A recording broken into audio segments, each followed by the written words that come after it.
History is often defined by its epic wars. The relics left behind from those battles provide a map chronicling not only the evolution of man, but also the violent rearrangement of national borders. No time period is more closely associated with the production of the tools of war and the realignment of nations than the years 1939 to 1945. World War II was a horrific, global struggle, fought on land, sea, and in the air, leaving tens of millions of people dead.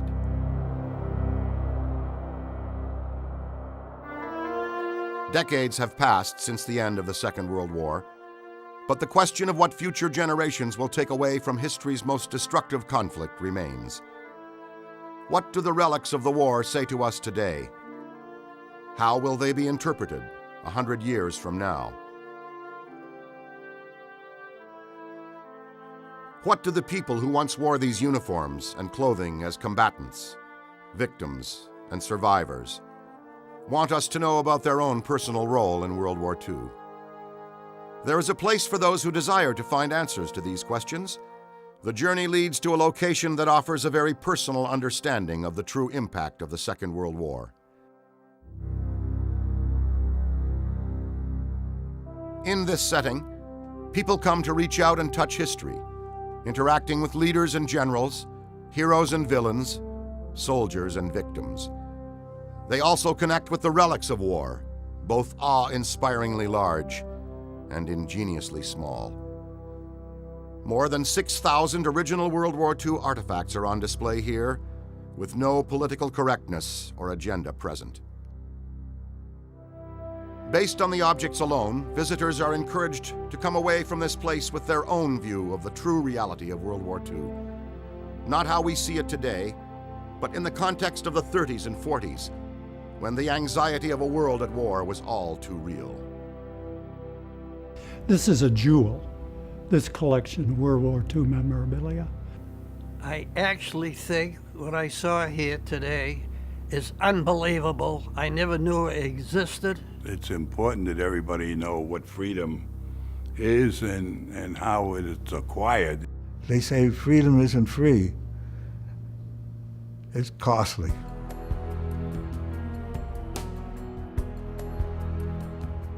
West of Boston, Massachusetts, in this 10,000 square foot building on a quiet tree-lined street, is housed the largest private collection of artifacts from the Second World War. The Museum of World War II is the vision of one man who has spent over 5 decades assembling the most complete and personal collection of artifacts and documents from the defining moment of the 20th century.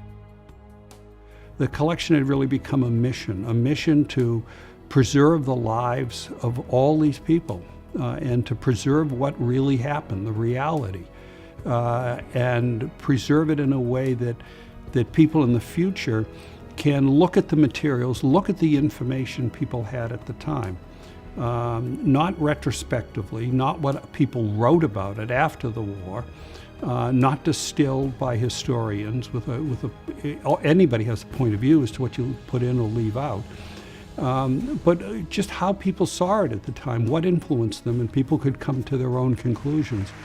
Ken has taken responsibility for being something of a personal repository for the actual Holy Grail documents of great repute, and I would recommend that anybody pay attention to them and stop by and take in the amazing collection that he has put together that cannot be seen anywhere else in the world or in the United States of America.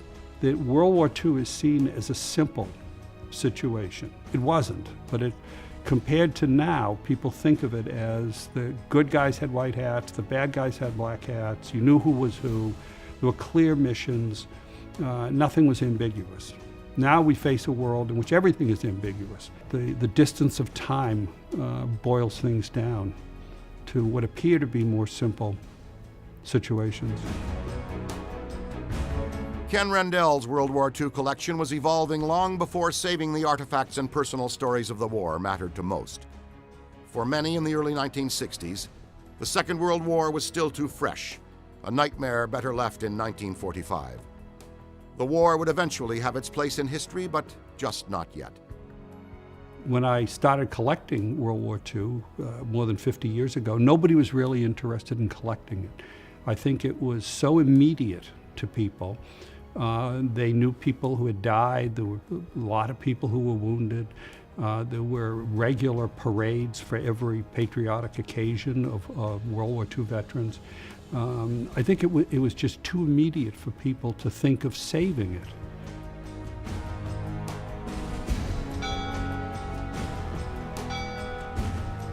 There is no point of view in this museum. There's no political point of view. It's not anti-war. It doesn't glorify war. I present everything as it really was. And for that reason, people can take away very different experience from here.